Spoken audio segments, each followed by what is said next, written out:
트럼프는 자신의 재선을 장담하고 있지만 세계 부호 9위인 억만장자 블룸버그가 도전장을 냈습니다. 블룸버그는 현재 보유자산만 550억 달러, 하나로 약 60조가 넘고 이미 반트럼프 대통령을 겨냥한 광고 예산으로 1억 달러를 준비했다고 했습니다. 블룸버그는 재력을 과시하며 주당 100억 원 이상 전국에 광고를 시작했고 앞으로 적어도 5억 달러, 하나로 5,500억 원 이상을 투자하겠다는 계획을 갖고 있습니다. 이에 세계에서 가장 영향력 있는 광고로 꼽히는 미국 프로풋볼 결승전 슈퍼볼 광고에서도 광고를 선보이겠다고 했습니다. 트럼프도 이 질세라 슈퍼볼 광고를 내놓으며 맞불작전을 펼쳤습니다. 하지만 결과는 참혹했습니다. 트럼프는 슈퍼볼 TV 광고에 천문학적인 금액을 쏟아부었지만 광고 평가에서 꼴찌를 기록한 것입니다. 지난 3일 가장 공신력 있는 USA 투데이의 에드미터 선호도 조사에 따르면 트럼프 대통령이 내놓은 형사사법 개혁 광고편은 62개 평가 대상 중 꼴찌를 기록했습니다. 민주당 대선 주자인 마이크 블룸버그 전 뉴욕시장이 선보인 조지라는 제목의 광고 역시 62에 그치며 최하위권을 기록했습니다. 트럼프 대통령과 블룸버그 전 시장은 각각 1,100만 달러, 하나로 약 130억 원을 주고 슈퍼볼 경기 도중 60초짜리 광고를 구매했지만 둘 다 큰 효과를 보지 못하고 실패했다는 평가를 받고 있습니다. 그런데 여기서 크게 주목할 만한 일이 벌어졌습니다. 슈퍼볼 광고 선호도 조사에서 한국의 현대차가 2위를 차지했고 기아차가 8위에 오른 것입니다. 북미 시장의 강자로 불리는 일본의 도요타는 24위에 그쳤고 디즈니의 밀란이 33위, 마블의 블랙 위도우가 35위를 차지했습니다. 현대자동차는 슈퍼볼 광고에서 소나타 원격 주차 광고를 선보였습니다. 소나타 슈퍼볼 광고에는 캡틴 아메리카와 설국열차에 출연한 크리스 에반스와 배우 겸 감독인 존 크레신스키, 코미디언 겸 배우 레이첼 드레치, 메이저리그 보스턴 레드삭스의 강타자였던 데이비드 오티스가 출연했습니다. 광고의 내용은 이랬습니다. 크리스 에반스와 레이첼 드레치는 비좁은 길가에 주차를 실패하는 사람들을 보며 대화를 나눕니다. 그때 신형 소나타를 타고 나타난 존 크레신스키는 스마트 파크 기능을 활용해 좁은 공간에서도 손쉽게 주차에 성공합니다.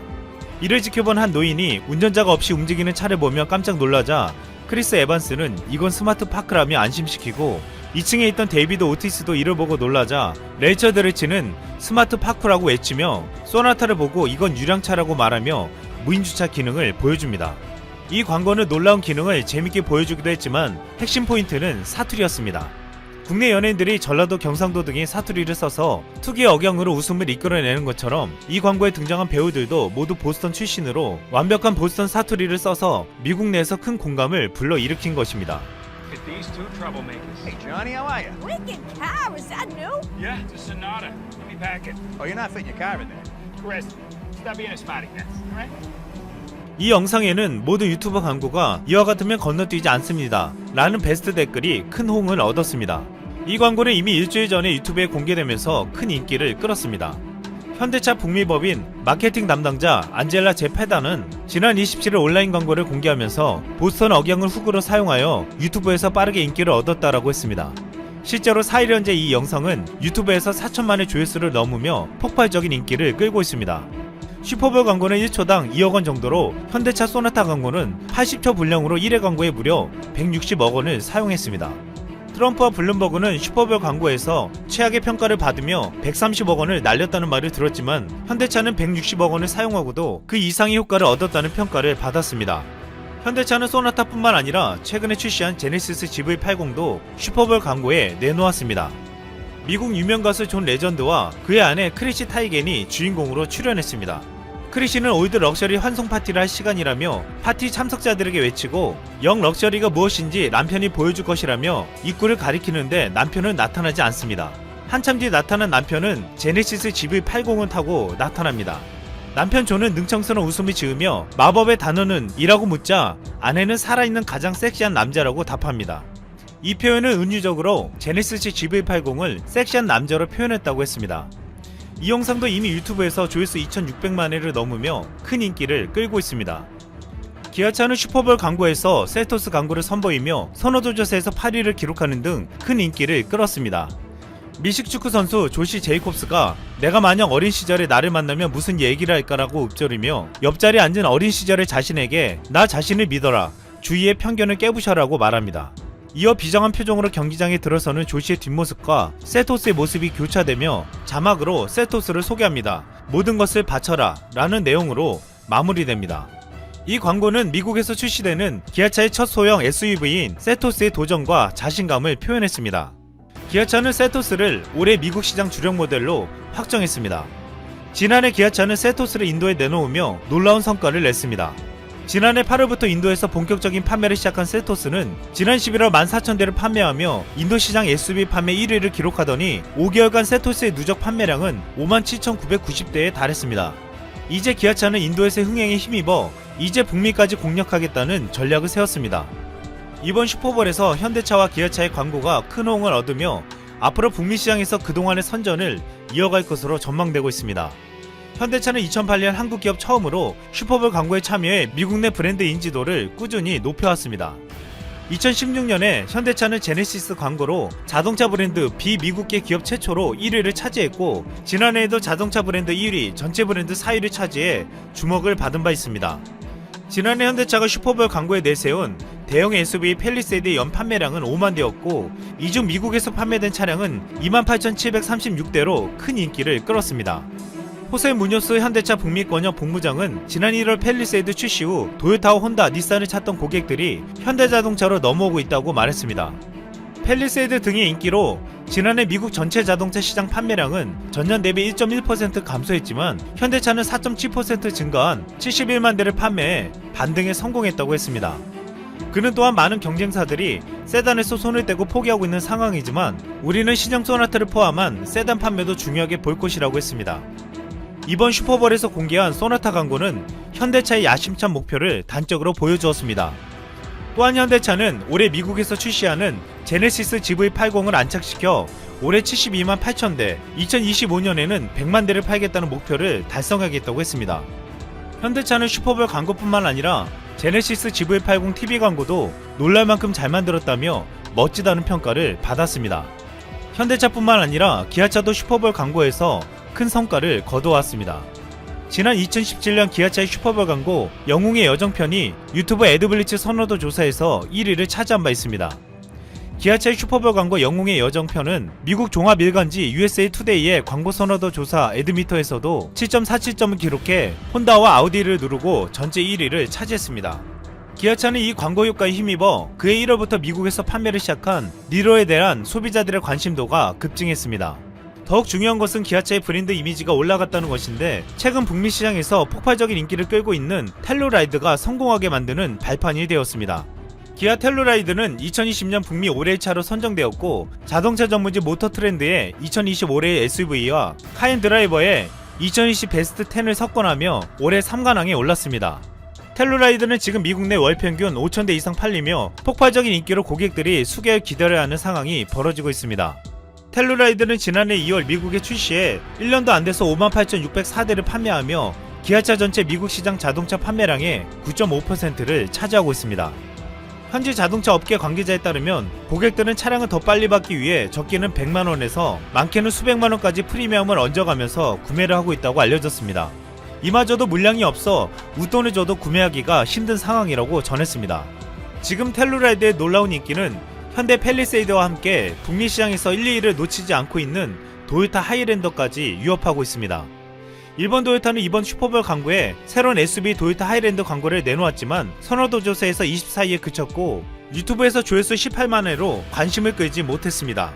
이것은 선호도 조사에서 2위를 차지하며 유튜브에서 4천만회를 기록한 현대 소나타와 2600만회를 기록한 제네시스 GV80과 큰 차이를 보였습니다.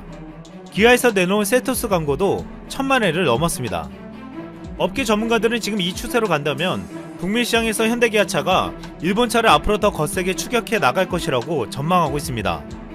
지금 현대차는 올해 북미 시장의 성패의 분수령이라고 할 수 있는 제네시스 GV80에 심혈을 기울이며 전세계의 주목을 받고 있습니다. 외신 카버즈는 북미형 제네시스 GV80을 보고 팰리세이드나 텔루라이드처럼 미국에서 우위를 점할 수 있을 것이라고 소감을 밝혔습니다. 그 이후로 오랫동안 질리지 않을 것 같은 인상적인 디자인과 그동안 현대차와 차원이 다른 인테리어를 들었습니다. 또한 현대차가 BMW 고성능차 전문가인 알버트 비어만을 영입한 후 주행 성능이 훌륭해졌다며 뛰어난 드라이빙 성능을 이유로 들었습니다. 올해 슈퍼볼 광고에서 보여줬듯이 지금 북미 시장에서 현대기아차는 큰 주목을 받고 있습니다. 앞으로 현대기아차는 마케팅뿐만 아니라 시장 점유율을 점차 확장시켜 나갈 예정입니다. 프렘푸시 영상을 다 보시면 오늘도 재밌는 세계 소식을 정리해 푸시뉴스에 올려두었으니 많은 시청 부탁드립니다. 안녕하세요, 프렘푸시입니다.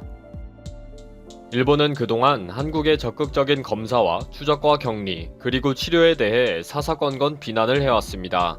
때로는 말도 안 되는 논리로 깎아내리는 경우도 있습니다. 한국이 드라이브 스루에 이어서 워킹 스루 시스템을 만들어서 검사를 안전하고 신속하게 만들어가고 있는 모습을 보고 한국이 일본의 흡연 부스를 참고했다 라고 했는데요. 기사의 제목 자체가 일본의 흡연 부스에서 힌트를 얻어서 만든 검사 부스가 각광을 받고 있다 입니다. 얘들은 뭐 전 세계에 있는 부스 형태는 다 일본에서 훔쳐온 아이디어라고 주장할 건가 싶더라고요. 그런데 지금 일본 상황은 최악의 상황으로 치닫고 있습니다. 도대체 그 끝이 어디인지 무섭다는 정도니까요. 게다가 지금까지 아베 정부의 말과는 반대로 일본 국민들에게 실태를 숨겨왔고 모든 정보들은 조작되었고 모든 발표들이 도쿄올림픽을 위한 거짓말이었던 것이 드러나기 시작했기 때문에 일본 국민들은 큰 충격을 받고 있습니다. 지금 일본 언론과 일본 국민들은 죽느냐 사느냐의 기로에 서 있습니다. 그동안은 여유를 부리면서 말도 안 되는 얘기를 하면서 아베처럼 놀고 앉아 있었지만 이제는 그럴 여유가 전혀 없습니다. 살기 위해서라면 한국의 모든 것을 가지고 와야 할 판이니까요. 최근 일본 후생성이 공개한 정보를 분석해보니 그동안 일본이 PCR 검사를 거부하면서 실태를 조작했는지 밝혀지고 있습니다. 후생노동성의 C19에 대한 정책 관계 사이트를 보면 지자체 의료복지시설 등의 정보 항목에 귀국자, 접촉자 상담센터의 상담 건수라는 도표가 있습니다. 여기에 2월 1일부터 3월 31일까지의 상담, 진료, PCR 검사 실시 건수의 데이터가 있습니다. 도쿄만 봐도 상담 건수는 41,105건인데 비해 진찰 건수는 1,727명이고 PCR 검사 실시 건수는 964건 뿐입니다. 결과적으로 일본 검사 거부율 98%라는 인터넷 소문이 사실로 확인된 것입니다. 특히 PCR 검사 실시 건수와 신규 최종 판정자 수를 비교한 도표를 보면 도쿄는 4월 7일까지 4,757명을 검사해서 1,203명이 신규 최종 판정자가 되어버린 것입니다. 4월 6일과 7일간의 차이를 비교해보면 4월 7일에 330명을 검사해서 신규로 80명이 신규 최종 판정자가 되었습니다. 전체 평균을 구하면 도쿄는 하루에 겨우 58명만 검사했다는 결론이 나온다는 것입니다. 정말 PCR 검사를 거부하고 그동안 실태를 숨겨왔던 것이 드러나기 시작했습니다. 게다가 오늘 아사히 신문을 통해 나고야시의 남생협 병원의 고발이 보도가 되면서 또 일본 전역을 경악하게 만들었습니다. 나고야시의 남생협 병원은 지난 2월 말일경에 70대 여성 3명이 거의 비슷하게 급성 폐렴으로 입원을 했는데 병원의 거듭된 요청에도 지역 보건소가 PCR 검사를 거부한 사례가 드러났습니다. 결국 최근 검사를 통해 신규 최종 판정자가 되었고 그 여성들이 거주했던 노인복지시설의 70여 명들에게 이미 전파가 돼서 모두 신규 최종 판정자로 확인되었던 것입니다. 전국적으로 이런 실태가 폭로되고 구체적인 상황이 드러나면서 일본의 언론들은 이제는 한국을 본받아야 한다 라면서 계속 한국 방역 시스템에 대한 분석 기사를 싣고 있습니다. 보통 때 같았으면 일본인들도 댓글에 당장 내려라, 친한 언론은 문 닫아라, 뭐 난리를 칠 것인데 그 혐한 네티즌들조차 조용할 정도로 한국에 대한 기사들이 큰 주목을 받고 있습니다. 산케이 비즈니스는 5일자 기사를 통해 한국은 도시봉쇄 등 강경한 조치를 취하지 않고도 전파 속도를 확연히 늦추고 신규 판정자가 급감하고 있다 라고 보도했습니다. 한국은 이미 45만 명이 검사를 받았고 차에 탄 채 검사를 받는 드라이브 스루와 걸어서 5분 만에 검사할 수 있는 워킹스루, 잠실 경기장 주차장에 대규모 검진 진료소까지 완비했다고 소개하고 있습니다. 무증상자나 경증상자를 격리시키기 위한 치료센터와 신속하게 이송할 수 있는 구급차 운영까지 완벽한 시스템이 가동되고 있다고도 했습니다. 이렇게 5일부터 일본 언론의 논조는 급격하게 바뀌기 시작하면서 지난 7일 아베의 비상사태 선언 기자회견에서 드라이브 스루를 도입할 생각이 있는가? 라는 기자의 질의에 아베는 적극 검토하고 있다 라고 대답하기도 했습니다. 이제는 일부 방송인들도 처음에는 한국의 드라이브 스루가 신기하고 이상했지만 이제는 빨리 도입을 해야 하지 않는가? 그리고 도토리현 등 많은 지자체들이 도입을 한 후이기 때문에 일본 전역에 도입해서 검사를 확대해야 한다 라고 주장하고 있습니다. 가정당 면 마스크 2장 배부부터 반려견을 껴안고 귀족놀이를 하며 놀고 앉아있는 아베에게서 더 이상 희망을 찾지 못한 일본인들이 각자 살기 위해 한국에 기웃거리고 있습니다. 아베 정부의 거짓말과 무서운 전파 속도와 신규 최종 판정자의 폭발적 증가는 일본 국민들을 더 두렵게 만들 것입니다. 다 자업자득입니다.